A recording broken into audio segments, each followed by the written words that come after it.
Assalamualaikum warahmatullahi wabarakatuh. Kami dari kelompok 9 akan mempresentasikan tentang sikap dan pemilihan bahasa. Adapun anggota kelompok 9 terdiri dari Evi Apriani, Aziza Hikmatunisa, Aulia Rizky, Siti Munawaroh, dan Giatri Wisnarsiwi. Sikap bahasa. Dalam bahasa Indonesia, kata sikap mengacu pada bentuk tubuh, perilaku, atau tindakan yang dilakukan berdasarkan keyakinannya sebagai reaksi atas adanya suatu hal atau kejadian. Pada dasarnya, sikap merupakan fenomena kejiwaan yang biasanya termanifestasi dalam bentuk tindakan atau perilaku. Komponen-komponen bahasa. Menurut Lambert, dalam Hair dan Agustina 2019, menyatakan bahwa sikap terdiri dari 3 komponen, yaitu komponen kognitif, komponen afektif, dan komponen konatif. Komponen kognitif berhubungan dengan pengetahuan alam sekitar dan gagasan yang biasanya berupa kategori yang dipergunakan dalam proses berpikir. Kemudian, komponen afektif berhubungan dengan masalah penilaian baik atau tidak, suka atau tidak terhadap suatu keadaan. Selanjutnya, komponen konatif berhubungan dengan perilaku atau perbuatan sebagai putusan akhir kesiapan reaktif terhadap suatu keadaan.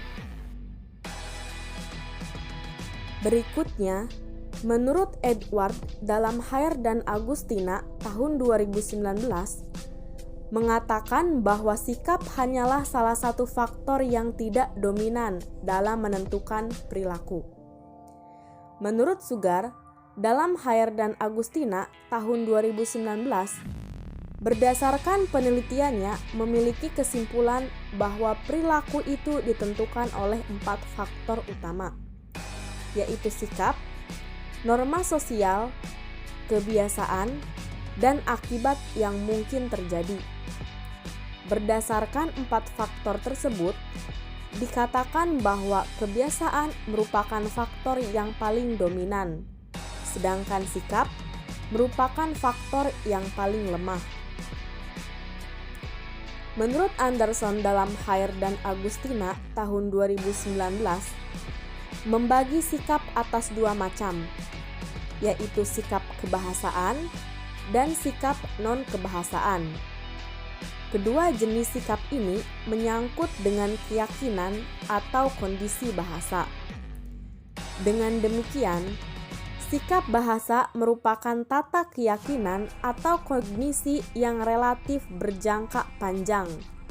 Sebagian mengenai bahasa, objek bahasa yang memberikan kecenderungan kepada seseorang untuk bereaksi dengan cara tertentu untuk hal yang disenanginya. Namun, ada sikap bahasa positif dan negatif. Ciri sikap bahasa positif menurut Gavin dan Mathiot tahun 1968, yang pertama terdapat kesetiaan bahasa, yaitu hal yang mendorong masyarakat suatu bahasa mempertahankan bahasanya dan bila perlu mencegah bahasanya dari pengaruh bahasa lain. Yang kedua, kebanggaan bahasa, yaitu hal yang mendorong masyarakat mengembangkan bahasanya dan menggunakannya sebagai lambang identitas. Yang ketiga, kesadaran adanya norma bahasa, yaitu hal yang mendorong masyarakat menggunakan bahasanya dengan cermat dan santun. Selanjutnya ada pemilihan bahasa. Kita dapat membayangkan seseorang yang menguasai 2 bahasa atau lebih harus memilih bahasa mana yang akan ia gunakan dalam berkomunikasi.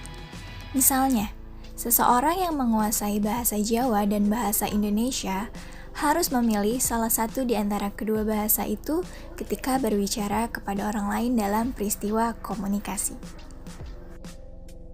Pemilihan bahasa menurut Fasold tidak sesederhana yang kita bayangkan, yakni memilih sebuah bahasa secara keseluruhan dalam suatu peristiwa komunikasi.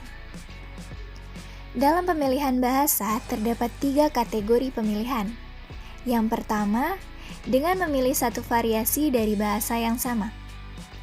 Apabila seorang penutur bahasa Jawa berbicara kepada orang lain dengan menggunakan bahasa Jawa krama, misalnya, maka ia telah melakukan pemilihan bahasa kategori pertama. Yang kedua, dengan melakukan alih kode. Artinya menggunakan satu bahasa pada satu keperluan dan menggunakan bahasa yang lain pada keperluan lain dalam satu peristiwa komunikasi. Yang ketiga, dengan melakukan campur kode, artinya menggunakan satu bahasa tertentu dengan bercampur serpihan-serpihan dari bahasa lain. Saya sebagai pemateri keempat akan membahas peristiwa alih kode. Alih kode dapat terjadi karena beberapa faktor. Menurut Treville, tahun 1970, halaman 54-58 berdasarkan studinya terhadap masyarakat bahasa Yahudi Inggris di Amerika mengemukakan 2 faktor utama, yakni yang pertama, respon terhadap situasi penutur. Dan yang kedua itu faktor retoris. Yang pertama menyangkut situasi seperti kehadiran orang ketiga dalam peristiwa tutur yang sedang berlangsung dan perubahan topik pembicaraan. Faktor kedua menyangkut penekanan kata-kata tertentu atau penghindaran terhadap kata-kata yang tabu. Sedangkan menurut Bloom dan Gompers, tahun 1972, halaman 408 sampai 49 terdapat 2 macam alih kode, yaitu alih kode situasional, situation switching, dan yang kedua alih kode metaforis. Alih kode yang pertama terjadi karena perubahan situasi, dan alih kode yang kedua terjadi karena bahasa atau ragam bahasa yang dipakai merupakan metafor yang melambangkan identitas penutur. Selanjutnya, pemilihan bahasa dalam interaksi sosial masyarakat bahasa atau multibahasa disebabkan oleh berbagai faktor sosial dan budaya. Menurut Kevin Tripp, tahun 1972 mengidentifikasikan 4 faktor utama sebagai penanda pemilihan bahasa penutur dalam interaksi sosial, yaitu yang pertama, latar waktu dan tempat dan situasi. Dapat diartikan berupa hal seperti makan pagi di lingkungan keluarga, rapat kelurahan, selamat kelahiran di sebuah keluarga, kuliah, dan tawar-menawar di pasar. Yang kedua mencakup partisipan. Ini seperti usia, jenis kelamin, pekerjaan, status sosial, ekonomi, dan peranannya dalam hubungan dengan mitra tuturnya. Yang ketiga, topik percakapan. Topik percakapan di sini berupa tentang pekerjaan, keberhasilan anak, peristiwa-peristiwa aktual, dan topik harga barang di pasar. Yang keempat, fungsi interaksi. Fungsi interaksi di sini berupa fungsi seperti penawaran, menyampaikan informasi, permohonan, kebiasaan rutin, salam, meminta maaf, atau mengucapkan terima kasih. Selanjutnya 4 faktor yang mempengaruhi pemilihan bahasa dalam interaksi sosial menurut Grosjean tahun 1982 halaman 136, yaitu yang pertama partisipan, yang kedua situasi, yang ketiga isi wacana, dan yang keempat fungsi interaksi. Sekian, terima kasih. Baik, di sini saya akan menjelaskan mengenai pendekatan kajian pemilihan bahasa. Kajian pemilihan bahasa menurut Fasol 1984-183 dapat dilakukan berdasarkan 3 pendekatan, yaitu yang pertama ada pendekatan sosiologi yang berkaitan dengan analisis ranah. Ranah adalah konsep teoretis yang menandai satu situasi interaksi yang didasarkan pada pengalaman yang sama dan terikat oleh tujuan dan kewajiban yang sama. Misalnya, keluarga, ketetanggaan, agama, dan pekerjaan. Yang kedua ada pendekatan psikologi sosial. Pendekatan psikologi sosial lebih tertarik pada proses psikologis manusia daripada kategori dalam masyarakat luas.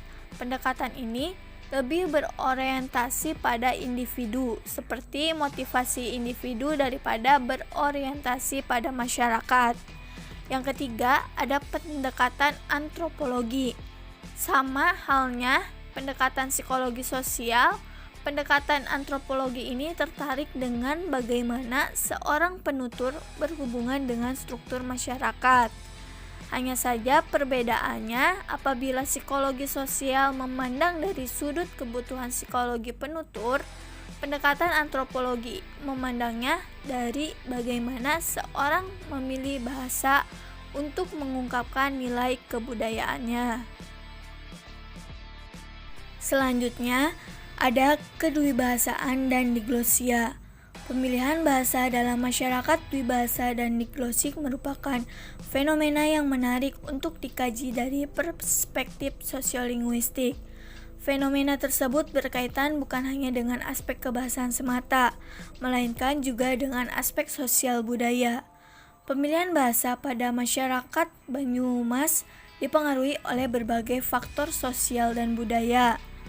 Faktor-faktor tersebut meliputi faktor 1. Penutur, yang meliputi aspirasi penutur, jenis kelamin, usia, dan pendidikan. Yang kedua ada mitra tutur yang meliputi status sosial dan tingkat keakraban.